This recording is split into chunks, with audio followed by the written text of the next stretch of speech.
Well, I'm excited to talk about some of the aspects of change that are sometimes not thought about that influence pretty significantly how we enter into the space of change, how we show up, why we stay engaged, all of those types of things. So, first off, I'll talk about factors that influence change experiences. And there's a concept that I have studied and like to help people focus on that's maybe a little bit different take on the motivation behind change. So, we're going to talk about this idea of types of change commitment, or you can really think of it as commitment to anything. So, when you think about being committed to anything, it could be work, it could be home, it could be your spouse, it could be any relationship or anything that you're engaged in. We commit from one of three areas. So, out of duty, a sense of compliance, or desire. I'm going to break those down and talk about why those are so central to the way we think about change and the way we really show up. So, the first one is duty. And this is when I'm engaged based on a sense of responsibility. So it's saying, I'm doing this because I feel like I need to. I'm responsible to, because I should, because it's my job. So oftentimes this is how we think about a lot of the things where we've just made a commitment and we're like, I'm in this because I said I would be. Kind of a person of my word, right?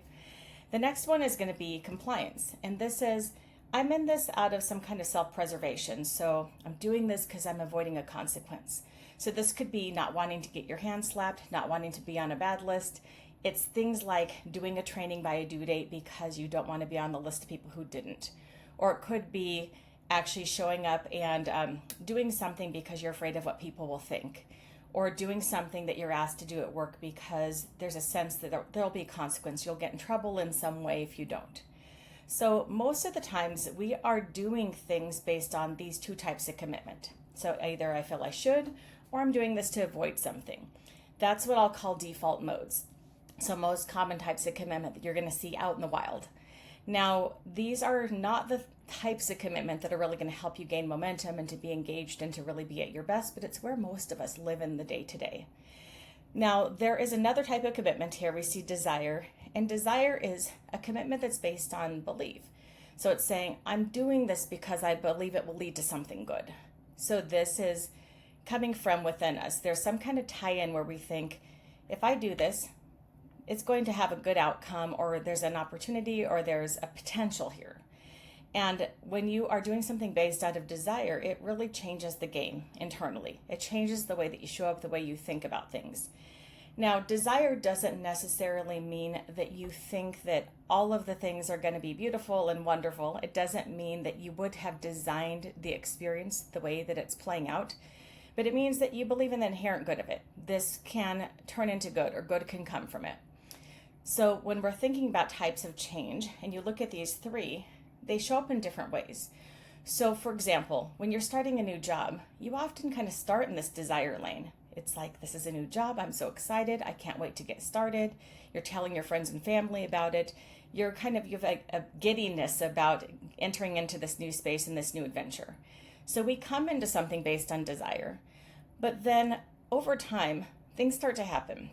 So it could be we aren't getting along with coworkers, we feel like we're in over our head, maybe we feel like we're not getting the support we need, maybe we are just feeling out of our element.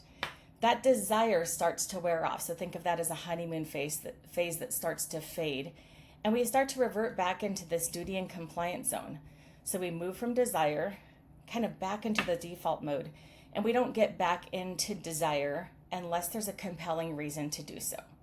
So unless we start to believe something different about the situation or about ourselves. So much of that has to do with what seat we're in when we think about whatever we're facing. So today we're talking about change. So I'm gonna go with that and talk about like what's happening behind the change.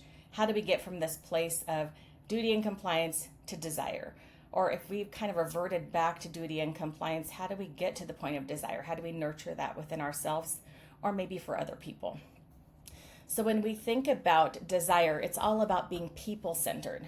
It's about creating experiences in the workplace or in life that are designed for people. They're designed to bring out their best. Now, when it comes to change, there's different kinds of drivers for change. So you've got external drivers, so that's stuff coming from outside yourself. And internal is what you are choosing for yourself. External is going to be the things happening around you. So what's available, what's necessary. Maybe there's a shift in your environment where something that was available isn't any longer. Maybe you have to change something in the home because people need or want something different from you, or there's a consequence. So a good example of a consequence would be maybe there's a medical issue and you have to make a change, or you're going to have a negative consequence, maybe at risk of heart attack if you don't change your diet or your exercise. Those would be things coming from outside of you that feel like I need to change because of this circumstance. Now, internally, you're going to have a shift in maybe the way you view yourself or the world. So I have new values, new purpose, new direction. I want to grow. I'm choosing to be happier or to avoid discomfort. These kinds of things are happening from within. And so it is easier to desire these. So when you look at the bottom, you can see external driven changes for us personally can feel like duty and compliance. Either I have to or I need to do this because, right, there's some kind of compelling reason. Internally, it is I'm choosing this because I believe in the good, right? So that's just to put that same commitment concept in a different context. Now, when it comes to work, we're going to have organizational changes that come from outside the org, things that come from within the organization. And it's going to be things like advances in tech, new market conditions, changes to consumer behavior, those types of things. You're also going to have things that are chosen by the company. So now this is no longer you as the person. This is my company is making some shifts in management, focus, direction, strategy, and those types of things. When things are happening from within the company, when we can maybe think, oh, this is great. This is for the good of our company growth. But to the individual person, all of this feels like duty and compliance. So you don't have any desire on board, at least not inherently. By default, these things happening in an organization are going to feel like either I have to do it because it's my job or I have to do it because there's a consequence if I don't. What we want to do is shift people from this idea of duty and compliance to desire. But to do that, especially in a time of change, we have to shift the seat that people sit in. So we need to think about what are the roles people play when you're facing change. One of the key roles is at the top here. That's going to be initiators. So this is going to be who's making the decision, who decides what, why, and how will change. That's going to be what I'll call an initiator. So they're kind of deciding, here's the line in the sand, here's the point at which things will look different. Now, a recipient is usually going to be everyone else. Who's told about the change, who's expected to do new things, who's kind of in that line of falling dominoes, where they just have to react and respond to whatever's happening. Now, to nurture desire-based commitment, we need to create participation.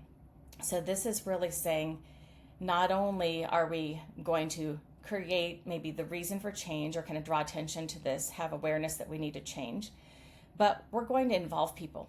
So we're going to nurture desire by letting people put their fingerprints on the change. We're not just going to tell them where to go and what to do.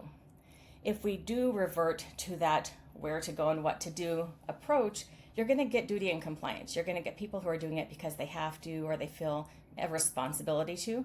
But if you focus on creating participation, active moments for people to weigh in and participate and shape the new change, the new path, they're going to have more of that desire, that belief that this can be something good. Even if they wouldn't have chosen it themselves, they're going to have more of a tie-in, a personal tie-in to be a part of the future that you're building.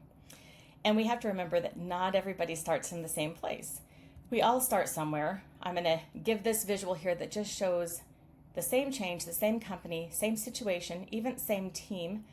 People can start all over the board. You can have a person that is facing a change that's completely surprised, and you can have people that are very excited, and you can have people that immediately have resistance.